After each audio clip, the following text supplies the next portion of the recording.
مجرى العيون، واللي بناه محمد علي باشا علشان يرفع مية النيل للحياة الجديدة في القلعة.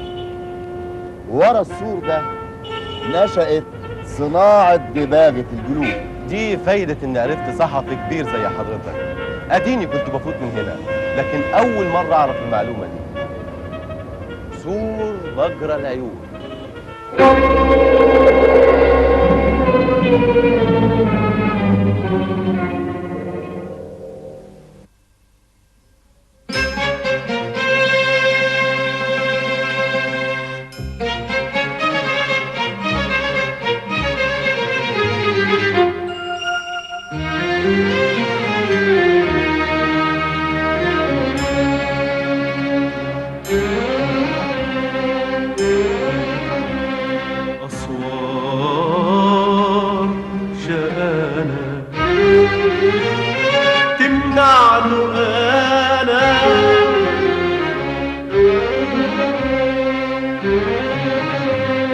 والعمر يجري على غير هوانا، العمر يجري على غير هوانا، ولا صبح صافي قادر ينور، ولا أحلى صحبة يهنيانا.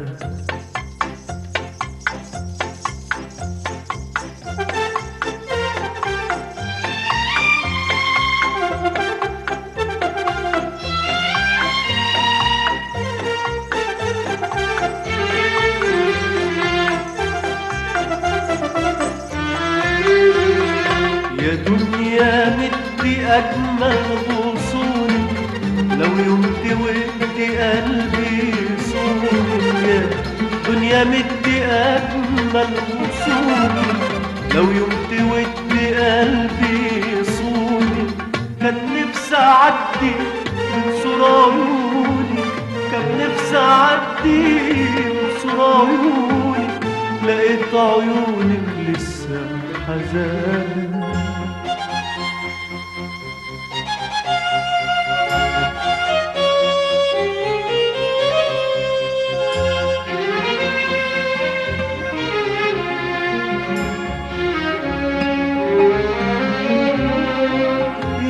حلمي يلي صبحت سيرة وعشت ساكن عيون بصيرة، يا حلمي يلي صبحت سيرة وعشت ساكن عيون بصيرة، لإمتى تبقى الإيدين قصيرة وتصير حياتنا من غير رضاها.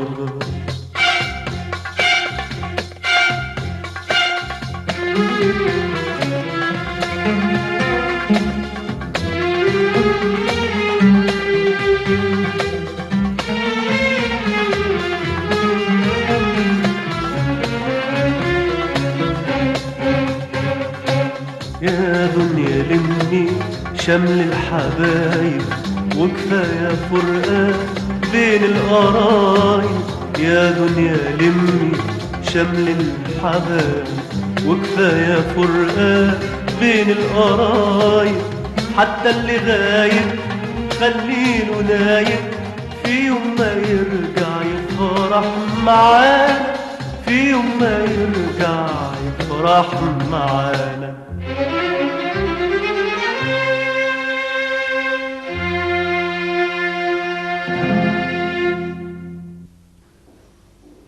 ادي فلوس المدابغ.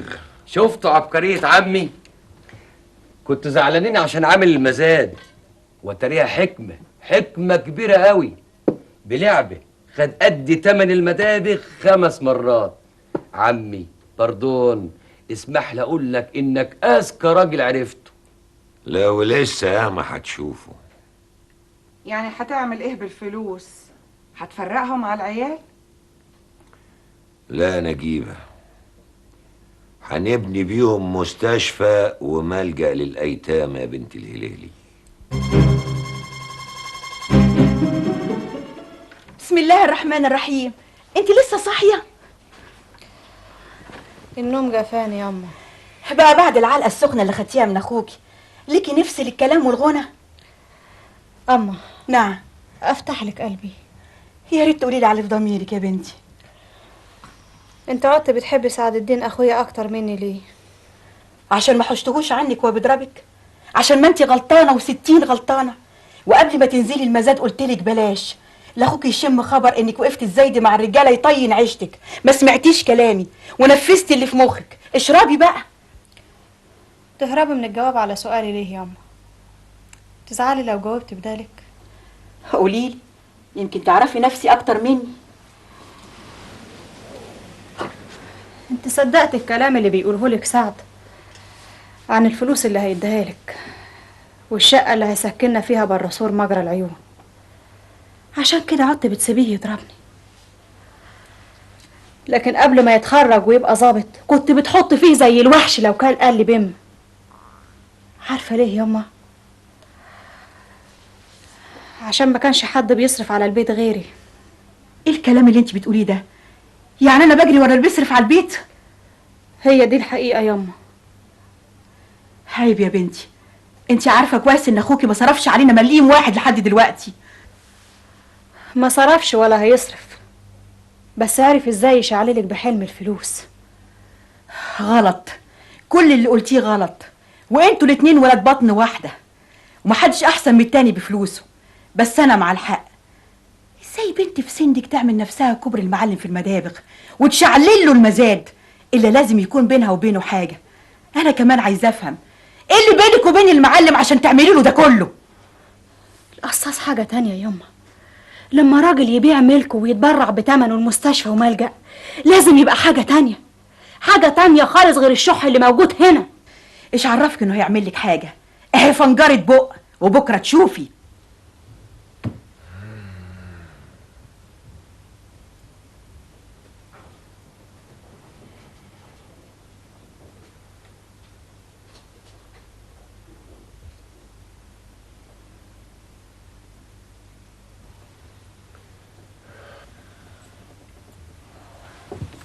جرى ايه يا ولاد؟ انتوا هتفضلوا قاعدين كده؟ ما تقوموا تناموا بقى.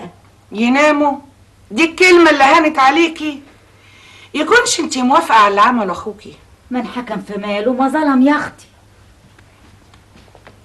انا عن نفسي كنت زعلان قوي، بس دلوقتي بقيت مبسوط قوي.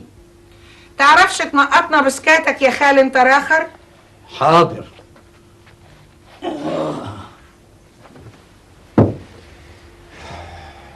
قوم يا شنباوي قوم. لا انا كده كويس.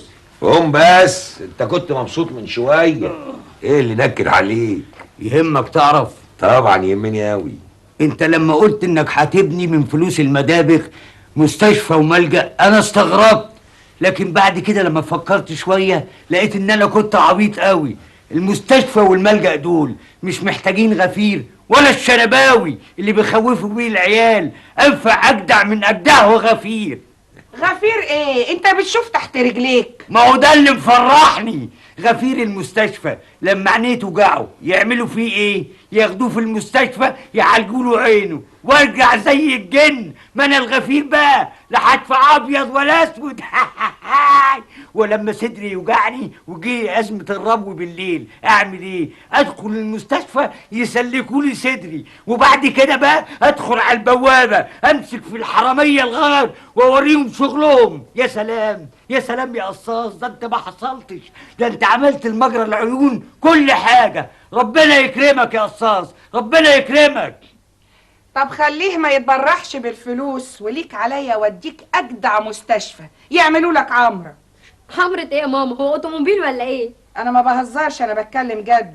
انتوا فاكرين بعد عملة ابوكوا دي هيحصل ايه؟ هيرجعنا تاني على الحميد المجيد. ما هو ده اللي انا خايفة منه. يابا ما تقول حاجة بقى. يا ابني مفيش غير اللي قلته. زعلانين على ايه بس؟ علشان حماية هيتصدق من ماله؟ حماية دي راجل بيخاف ربنا، ولما جاله المكسب قرر انه يطلع منه الزكي ويحطه في مستشفى وملجأ، يعني هيتبرع بجزء منه مش كله. صحيح؟ صحيح يا قصاص؟ لا مش صحيح. فلوس المدابغ الأربعة دول هيتبني بيهم المستشفى والملجأ وجامع كمان.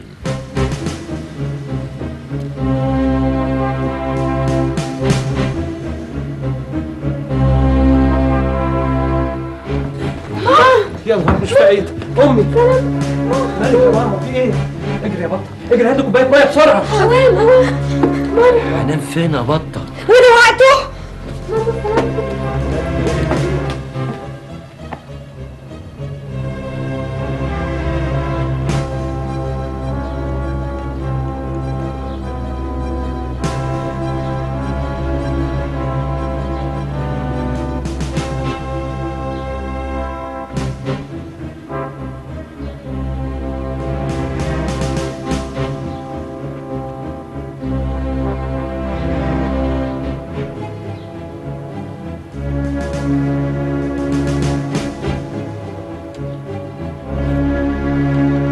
عادش كلام في المجرى كله الا القصاص اللي عمله، اللي يقول فلوس جاته من هبره مخدرات، واللي يقول لك كان بيتاجر في السجن. انت غلطان يا اسطى، انت غلطان. اللي يمشي في سكه بطاله ما يبعزقش فلوسه في عمل الخير. اللي عمله القصاص ما عملوش فتحها خربوش، واقل جميل نعمله للراجل ده اننا ننتخبه في الانتخابات اللي جايه. يلا بينا على الشغل. يلا بينا.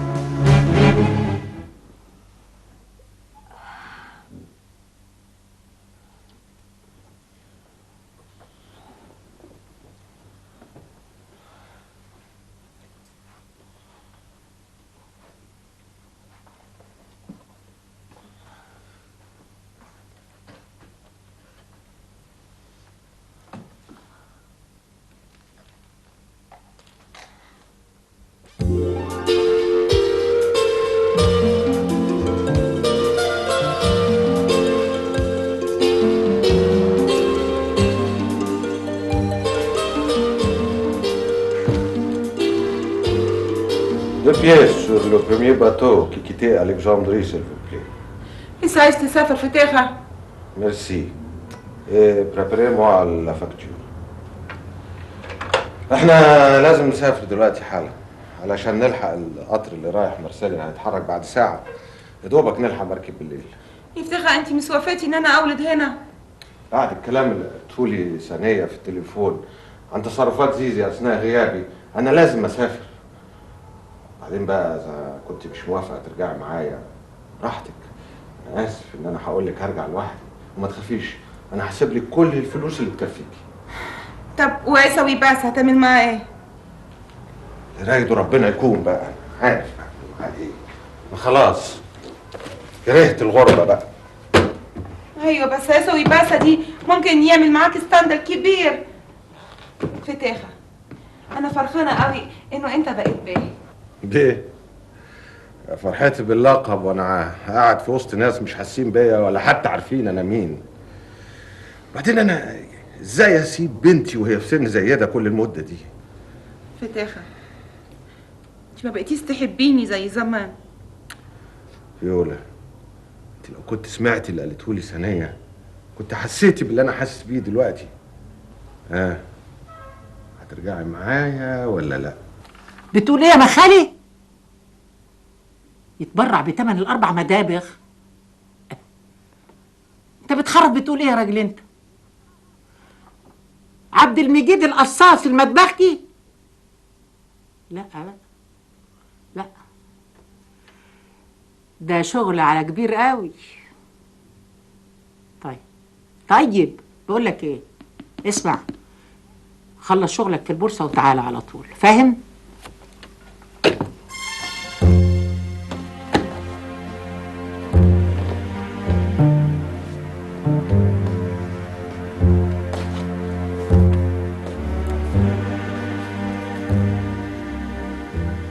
يتبرع بيهم وماله، بسيط.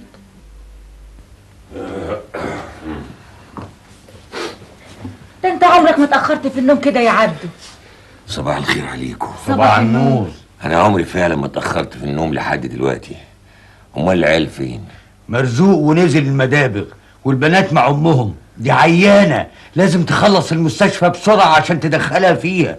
طب انت فطرت؟ لا انا والست اختك مستنيينك. طب معلش انتوا افطروا وانا هدخل شويه لنجيبه. حاضر يا اخويا.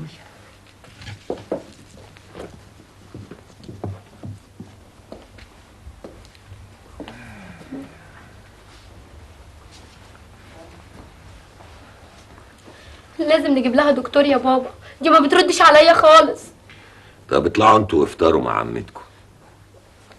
بس معلش يا بابا لازم نجيب دكتور. طيب انا بس عايز اقعد معاها شويه. امال فين عبد الرحيم؟ ده مش بره. صحيت الصبح لقيته سايب لي ورقه مع خالي الشنباوي انه رجع بورسعيد، مع انه متفق معايا نقعد اسبوع. طيب سافري له انتي. واسيب ماما لوحدها؟ معلش، ولو ضايقك في حاجه كده ولا كده اركبي عربيه وارجعي على طول. خد يا بنتي.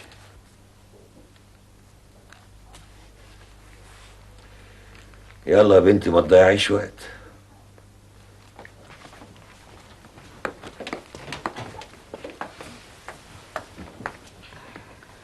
عارف هو سافر بدري ليه؟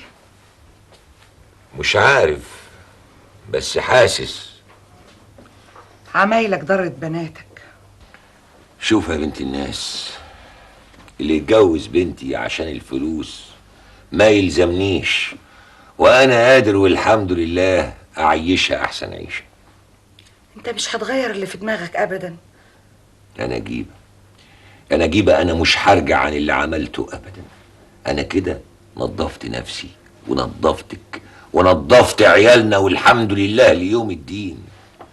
نرجع بقى زي ما كنا قبل الهباب المشؤوم الدهب بتاع زكية ده. انت لزقت فيا تهمة السرقة، مش عايز تشيلها مني ابدا. انا جيبه، ما هو لما ثانية هانم اتهمتك بان انت اللي حطيتي السم لامها والبوليس برأك، انا صدقت. يا ريت ما تكونيش انت اللي سرقت يا نجيبه، ده انا اتمنى، حد يتمنى ان ام عياله تبقى ست. اثبت لك ازاي اني ما سرقتش؟ افعالك وكلامك وحبك للفلوس يا نجيبه. حتى لو مش انت اللي سرقتي يا ست معلش، تعالي على نفسك واعتبري ان فلوسك دي ضاعت منك وانسيها خالص، وربنا ان شاء الله هيبارك لنا في كل قرش نكسبه بالحلال. وزي ما قدرنا نشتري مدبغة تانية بالحلال هنشتري تالتة ورابعة، ونقدر نطلع بره السور ان شاء الله، بس ايه بنظافة وبالراحة. ما عادش في العمر قد اللي راح يا قصاص. يعني ايه؟ اكدب عليك لو قلت لك ان اقدر ارجع زي ما كنت قبل ما نشتري المدابغ. يا ستي يمكن ربنا رضلك التوبة، ما تضيعيش الفرصة. ناس نصيبها تتولد في النور، ودول بيقدروا يشوفوا ويميزوا الصح من الغلط، وناس نصيبهم يتولدوا في الضلمة وعلى عينيهم غشاوة الفقر، دول ما بيقدروش يشوفوا ولا يميزوا الصح من الغلط. انا بقى من الصنف التاني، ما اقدرش اقب على وش الدنيا الا اذا لوشت في الضلمة. طيب قولي لي انت، كلامك ده معناته ايه غير ان انت اللي سرقتي؟ طيب بتعيطي ليه دلوقتي؟ ندم؟ لا، غل. لا قوة الا بالله. انت ايه يا ولية، انت بتعنديني ليه؟ الله، عايزاني اكرهك زيادة؟ ما عادش يهمني. شوف اما اقول لك يا نجيبه، انا دلوقتي اقدر حالا ارمي عليك اليمين، لكن برضه هبقى اكرم منك واسيبك واديك الفرصه انك تتوبي وتربي عيالك. يا ريتك ما كنت بالكرم ده، يا ريتك كنت من طينتي. يا وليه، الناس بتتشعبط في اللي يطلعهم لفوق، وانت بتحاولي بالعافيه كده تشديني للوحل. ايه سواد القلب ده كله؟ انا مش فاهم ازاي انا صدقت السنين دي كلها ان انت بتحبيني. عبد المجيد. نعم. اقسم بالله العظيم ان ما في راجل في الدنيا خطف عيني وتربع في قلبي غيرك انت. عارف، وعشان كده بسامح وبدعي ربنا انك تفوقي. ولا في راجل في الدنيا كرهت اسمه ورسمه قدك يا عبد المجيد يا قصاص.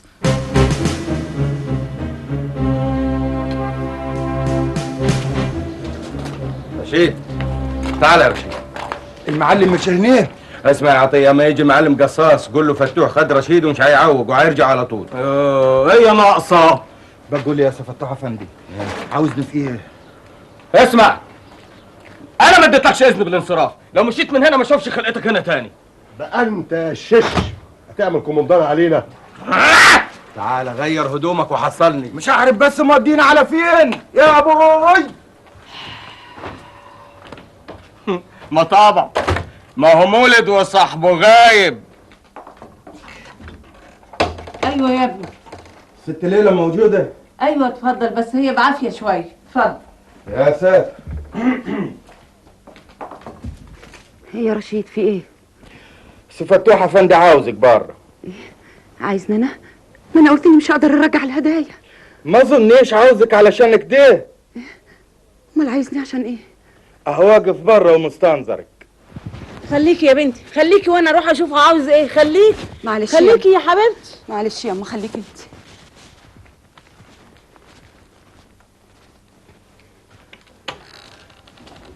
تحت امرك. ليه؟ عايز تعايرني بيه اكتر من اللي انا فيه يا فتوح؟ اسمع يا ليلى، أنا المرة اللي فاتت اديتك فرصة تتكلمي وتدافعي عن نفسك وتقولي كل اللي في قلبك. اتكلمتي ودافعتي لدرجة إن رشيد اتعاطف معاكي وانقلب الوضع وتحولتي من مظلوم لظالم، لكن المرة دي أريدك تسمعيني للآخر من غير ما تقاطعيني. ما عادش في ايدي غير اني اسمعك. تسمعيني وتفهمي كلامي وتجاوبي عليه. أنا لما قابلتك في مكتبة الكلية اديتيني إحساس إنك جامعية.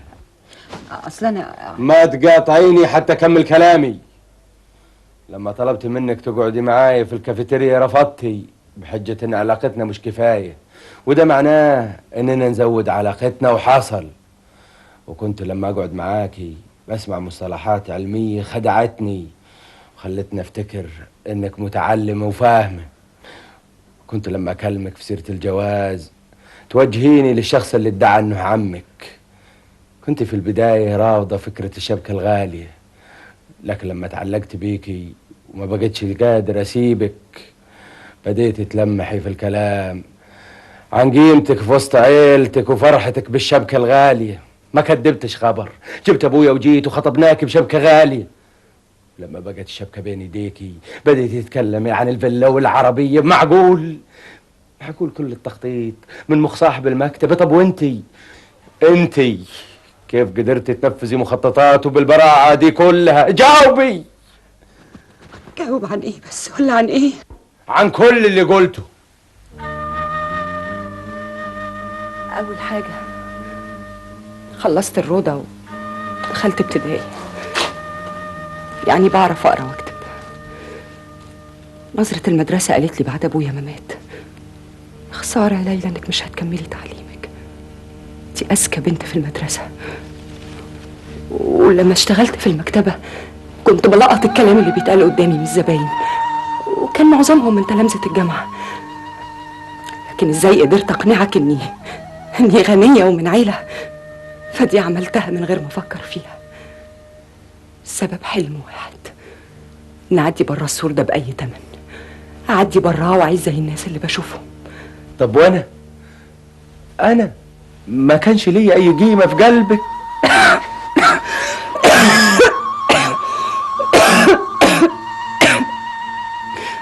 دام كل شيء انتهى بقى هقول لك الحقيقة. في الأول لأ، انت كنت بالنسبة لي طير كبير بجناحات هيشيلني من فوق السطوح ده ويعدي بيا من فوق السور، مش من فتحاته اللي تحت، لا من فوقيه. يعني أنا كنت وسيلة ده في الأول، لكن لما خطبتني فعلا شفت قد إيه أنت بني آدم طاهر وقلبك نظيف. فقت من حلم الطيرة أبو جناحات كبيرة وشفتك على حقيقتك، فتوح الإسناوي، الصعيدي، الإنسان، الشهم المتعلم. ما ترجعيش للكذب تاني. انت كنت بتخانقي معي كل يوم على العربية والفيلا والحاجات.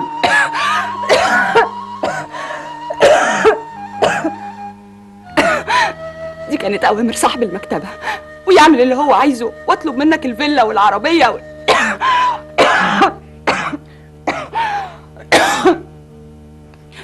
يا اما يقول لك على الحقيقه وتطير انت من ايديا بعد ما بقيت فعلا حقيقه.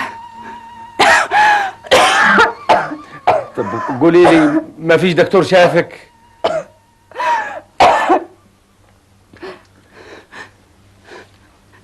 ظروفه زيي، خسارة فيه تعالج وتسيب. تسيب ليه؟ عشان يرجع تاني لدوامة الكذب والعذاب. ليلى مالك؟ يا عالم حد يلحقني بدكتور.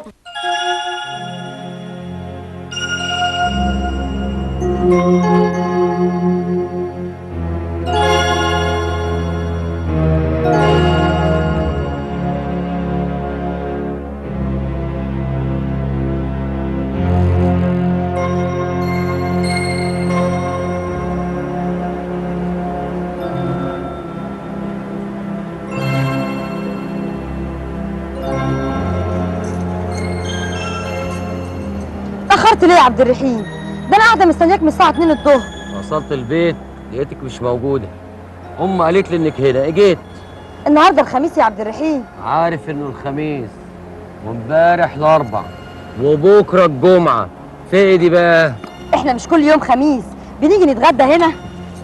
انت لسه فاكره؟ شهر العسل خلاص خلص يا بطه. من يوم المزاد وانت اتغيرت يا عبد الرحيم. قصدك ايه بقى؟ ده انا كنت طمعان في مدابغ ابوكي ولما بقى اتغيرت. اسال نفسك. انا جعان. بالهنا والشفا. ايه في ايه؟ يو انا بقى اللي اتغيرت ولا انت اللي ما عدتيش بتعرفي تطبخي زي الاول؟ هي المساله مساله طبيخ برضو؟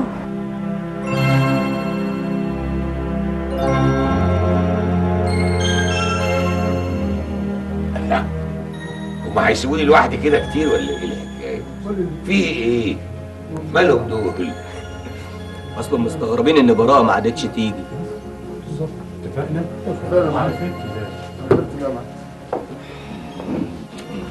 يا معلم قصاص، احنا اتجمعنا احنا والرجاله واتفقنا على ان احنا ننتخبك شيخ المدبغيه. يعيش معلم قصاص! يعيش معلم قصاص! يعيش معلم قصاص! يعيش معلم قصاص! يا جماعه يا اخواني، ده انا دلوقتي ما بقاش حيلتي غير مدبغتين وبس. لا يا معلم قصاص، بعد اللي عملته لاهل مجرى العيون احنا كمان هندخلك البرلمان. وعد مني ومن الرجاله دي كلها ان لا فتحها خربوش ولا غيره هيقدر يخش البرلمان عن الدايره بتاعتنا طول ما انت عايش. يعيش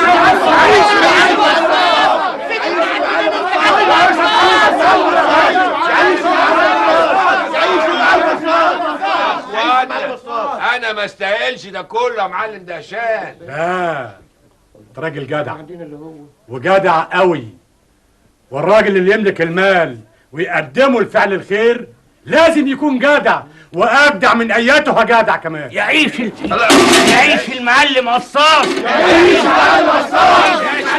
هتعمل ايه انت حمل الكلام ده؟ انا كان نفسي تترد لي صحتي واشيلك على كتافي وادور بيك الشوارع كلها. انت بتقول فيها؟ الله يعيش المعلم قصاص!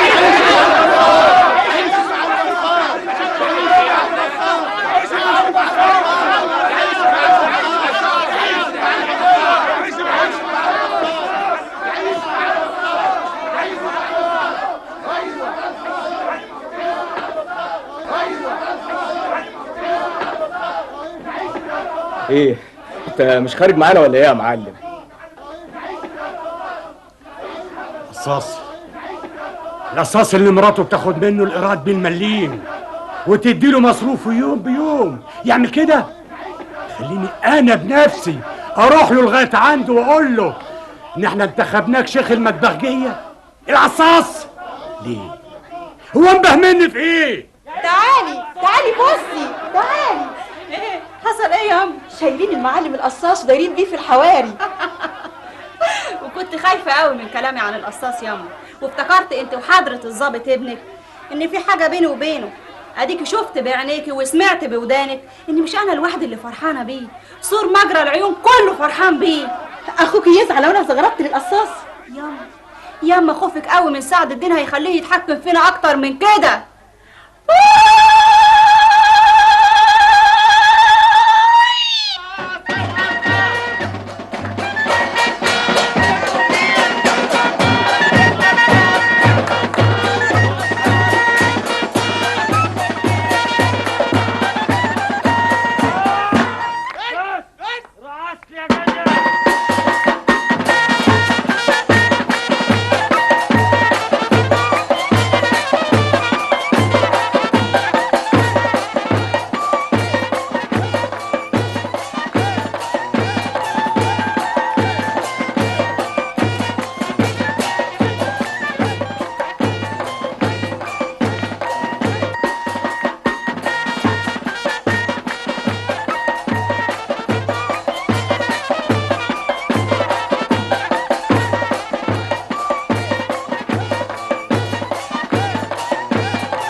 القصاص ماله؟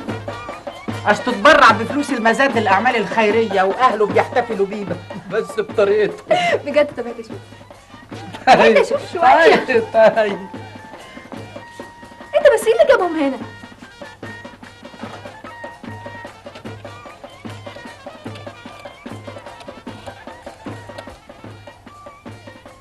انت صاحي؟ طب اسمع اللي هقول لك عليه وتنفذه باقصى سرعه، فاهم؟ بتكلمي مين يا عمتي؟ لا بقول لك ايه، انا عاوزه اروح. انت لحقتي تيجي لما هتمشي؟ ماليش دعوه، انا عاوزه ارجع. انت مش اتحايلتي عليا كذا مره عشان اجيبك معايا النادي؟ يا معالي اصل لو قلت لا لماما ولا لبابا انا جايه النادي. بسيطه، كلميهم في التليفون. مرزوق افندي، مرزوق افندي، هم ناموا دول ولا ايه؟ ايه يا عطيه في ايه؟ فزعتني يا اخي. معلش لا مؤاخذه، هتعبك تطلع فوق تجيب لنا المفاتيح بتاعه المخزن عشان عايزين اجزه وصودا. هو المعلم قصاص ما عداش عليك النهارده الصبح؟ ولا شفته، اعمل معروف المفاتيح بسرعه، عايزين نخش على الطريقه الثانيه. طيب عطيه حاضر. ابويا مش هنا يا خواجه. عارف انا مش جاي لسانه، انا جاي لسانك انت. في حاجه يا خواجه؟ امبارح وانتوا عاملين زيت على سلبوك في الشوارع ماشيين مع بعضيكوا، خيزر في ناس دخلوا وسيكوا عملوا مصيبه كبيره، دخلوا على مخلات ونهبوها وكسروها. بعدين البوليس قبض على ابوك اساس وبيها معاه دلوقتي. هو فين وانا اروح له؟ تعالى هنا. تقف فين؟ تعالى هنا. انت تعملتوا ايه معاه انت؟ انا هروح اجيب محامي يا خواجه. محامي ايه؟ دي تهمه من غير دليل، يعني دي عايزه وثق كبيره قوي يا علوي فوق. هو افتح بيه مش هنا، طب اعمل ايه يا خواجه؟ عملتوا ايه؟ سيبني انا اتصرف. تمام يا فندم. دخلها على طول. حاضر يا بيه.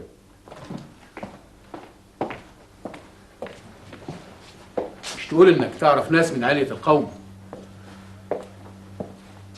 اتفضلي يا هاني. اتفضلي.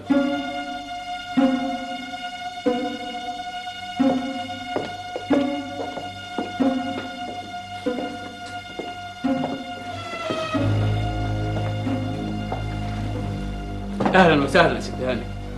اعذريني جنابك، اصل اول مره في خدمتي اشوف هانم تشرف البوليس.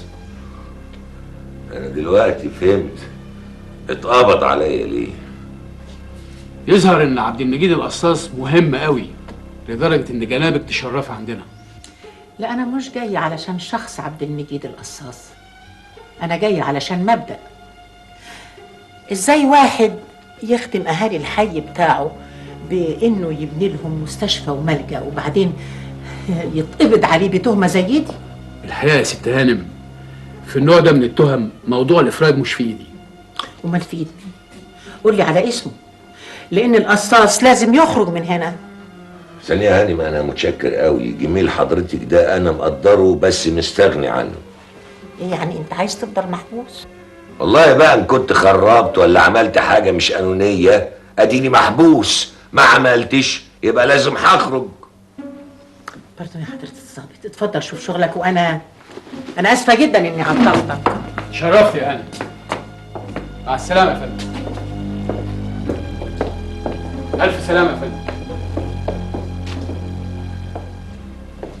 انت جنسك ايه؟ فاكر نفسك ايه؟ عنتر زمانه؟ قال له سوري اكسلانس، فوت علينا بكره.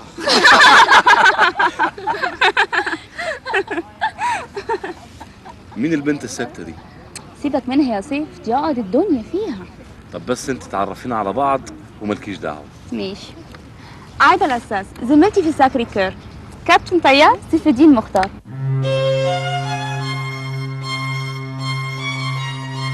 يا بنتي شوف لنا دكتور يطمني، بنتي تعبانه. حاضر اشوف لك الدكتور. حاضر.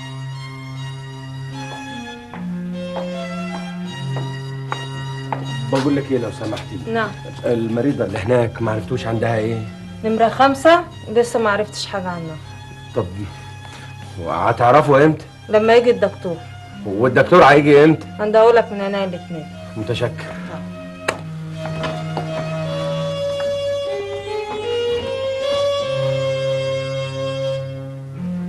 لو سمحتي يا عمتي سيبيني اخرج يا عمتي لو سمحتي. لا، لما يجي ابوكي هو اللي يتصرف معاك. بابا قال في التليفون انه هيوصل اسكندريه النهارده. طب حضرتك حابسه نفسك معايا ليه؟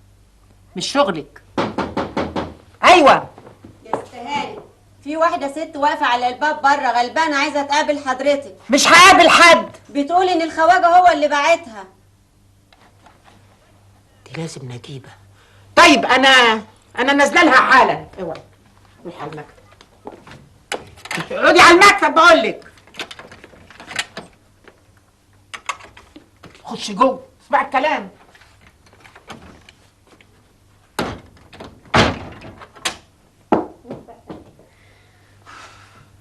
ما مش معقول كده، مش ممكن بقى.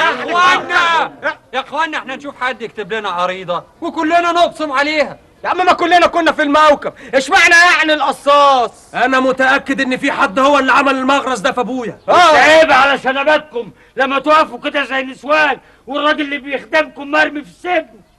عايزنا نعمل ايه بقى ان شاء الله يا شنباوي؟ ما تعملوش يا اخويا، انا اللي هعمل. يلا بينا يا رجاله، يلا بينا. عاوزين عبد المجيد القصاص، عايزين عبد المجيد القصاص، عايزين عبد المجيد القصاص، عايزين عبد المجيد القصاص. عبد المجيد القصاص لازم يطلع. عبد المجيد القصاص لازم يطلع. بس انت هو. انت مين؟ انت اللي مين وعاوز ايه؟ ده الشنباوي يا حضرة الظابط. شنباوي ايه وزفت ايه؟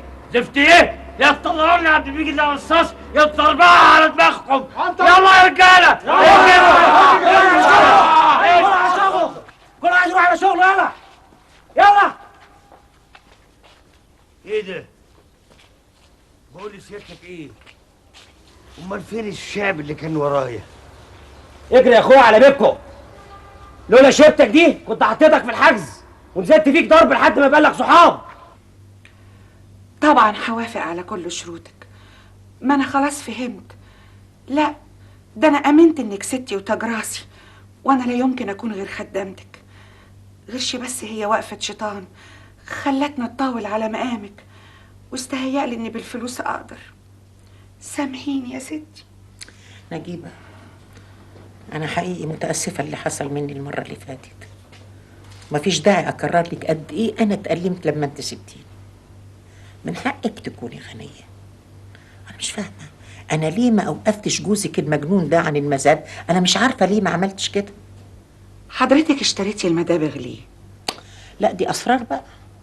وبعدين ما حبيتش ان مدابغ اخويا تروح لحد غريب. بس دفعتي فيها اكتر من تمنها بكتير. انا اصلي لما ببتدي مشوار بحب انهيه للاخر. ده الطبع. تعود يا نجيبه. ماشي ماشي. انا مش هسأل حضرتك ليه كرهتي القصاص مرة واحدة، لكن يا ريت حضرتك ما تكونيش مدبرة لي حاجة تنغصيني بيها اكتر من كده. ده انا خلاص. طب يلا قومي، قومي من على الارض، قومي. خالي فاهم ان عندك فلوس وجاي تشتري المدابغ، مفيش داعي يشوفك بالشكل ده. انا ما فيش حاجة تهمني في الدنيا غير ان انتقم من عبد المجيد القصاص. ما خالي خالي اندكسي. حضرت العقود؟ ها اتفقت على المبلغ وقبضتي فلوس؟ ايوه. ممكن اعدي فلوس؟ لا مفيش داعي. نطلع الختامة.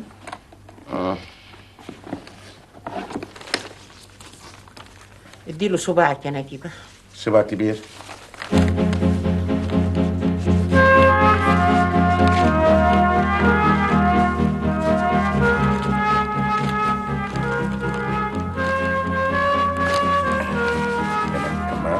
دي مهمة كتير.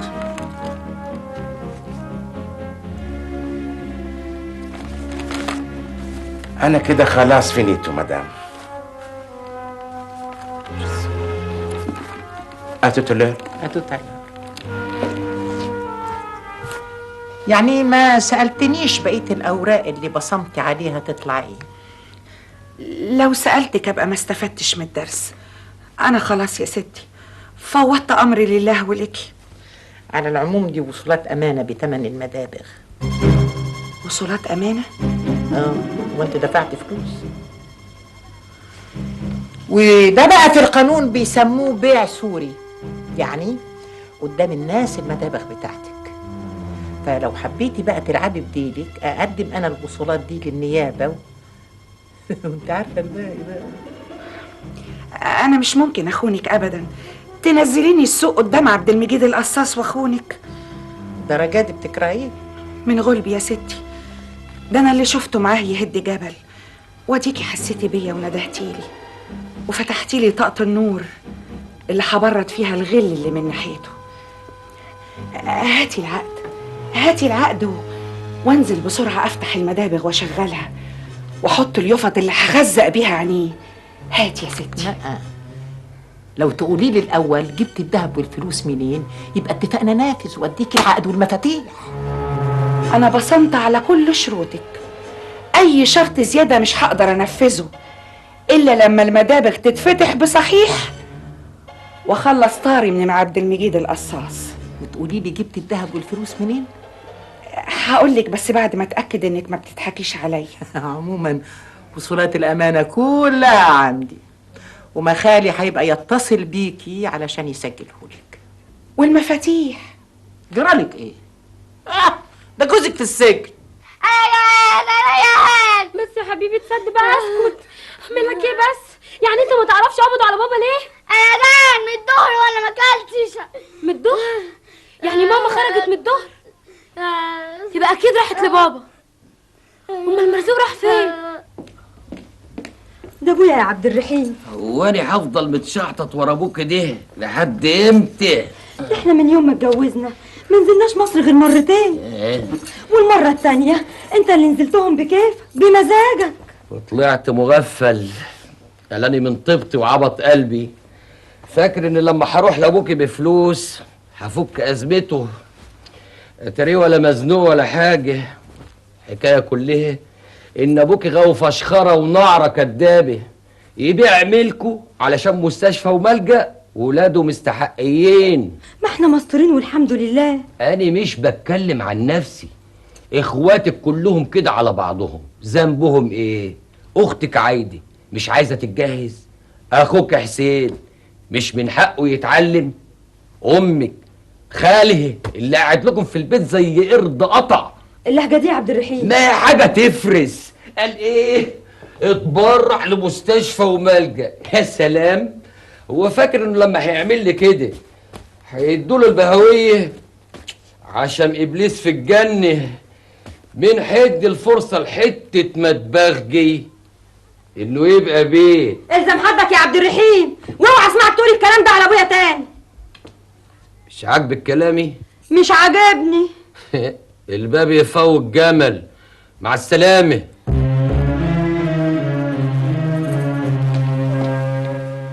انت اتجننتي يا بنت، تروحي لاخوك توسطي له القصاص يطلع براءه. هو مش ظابط خلاص يقدر يعمل له واسطه.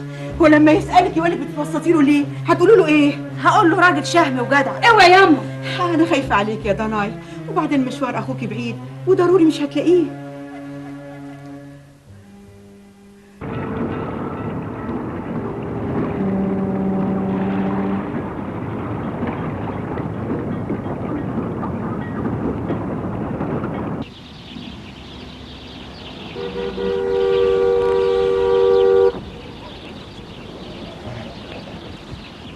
الحمد لله على السلامة يا سعادة البيه. اهلا يا عثمان. ألف الحمد لله على السلامة. الله يا يسلمك. عبدو يا عبدو فتح عليه وصل بالسلامة. خد يا عثمان. أيوة يا بيه. حاسب التاكسي وهات الشنطه. حاضر. الحمد لله على السلامة يا سعادة البيه. الله يسلمك. الفيلا كلها نورت. الله يسلمك. لا دي مصر اللي كلها نورت. ايه اخباركم ايه؟ فلالي وعالي العال الحمد لله. الحمد لله. والله يا بيه أنا كان بيتهيألي إن سعادتك هتتصل بيا وأجي لك اسكندرية وأجيبك. امال فين زيزي؟ زيزي هانم. زيزي حبيبتي وحشتيني. معقول 10 ايام لحد دلوك ومش عارف هي عندها ايه؟ يهمك امرها قوي. انا اللي مستغرب تترك شغلك وتروح على المستشفى وتعمل اي طريقة عشان تطمن عليها. عاوز تعرف عندها ايه؟ عاوزها تطيب عشان تجاوب على اسئلتي. يا عالم ان كانت هتتجوز ولا لا. يعني رشيد جاوب على اسئلتي بصراحة وقول لي ليلى عندها ايه؟ ليلى نقلوها المستشفى الصدر. ليلى صدرها عليل ولازم يعزلوها عن الباقيين.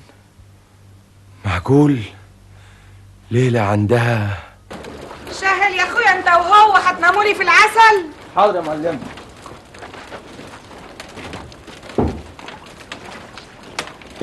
كنت عاوزه ايه يا ماما؟ انت اللي عاوزه بس ايه؟ اوعي بس عشان ايدك مش نضيفه اوعي. خلاص اهو.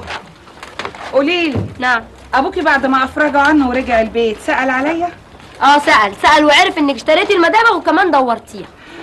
هل بت مزعبب وزعل؟ لا مفيش اي حاجه من دي حصلت خالص. ده نزل بات بره. اروح انا بقى؟ ما سألش انا ببات فين؟ لا ولا جاب سيرتك خالص. بقى القصاص بيبات بره.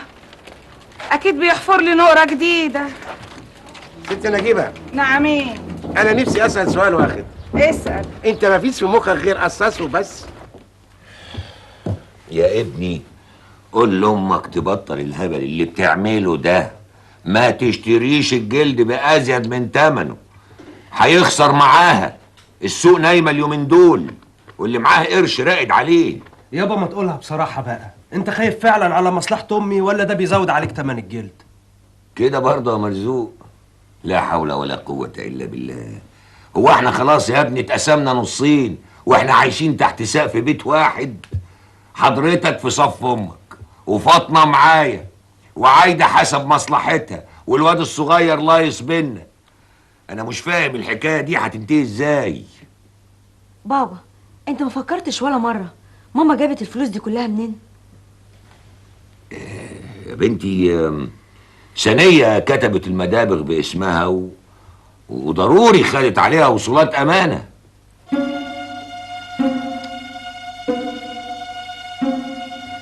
مش عارف، كل ما أحاول أنسى اللي فات ألاقي اللي يشدني. أنا سبتك تتمتعي بالمدابغ بالكام شهر اللي فاتوا دول وتعملي في القصاص ما بدالك. دلوقتي بقى ننفذ الاتفاق. قوليلي جبت الذهب والفلوس منين؟ وتكتمي السر؟ اه القصاص سرقهم من زكية بتاعت الفايز ليلة ما ماتت وهرب بيهم قبل ما يجي البوليس.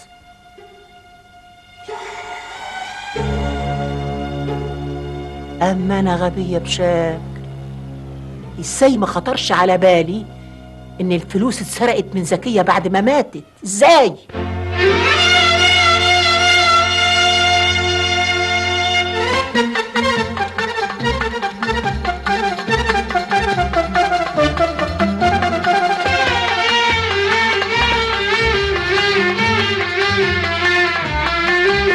خليتك عالمولى ده هو بالعالم أولى وياك تقول البخت قليل. لو شفت طير الخير مذبوح افتح عيون الصدق وبوح بعد المواد تترد الروح وتكون في عز الضلمة دليل وياك تقول البخت قليل.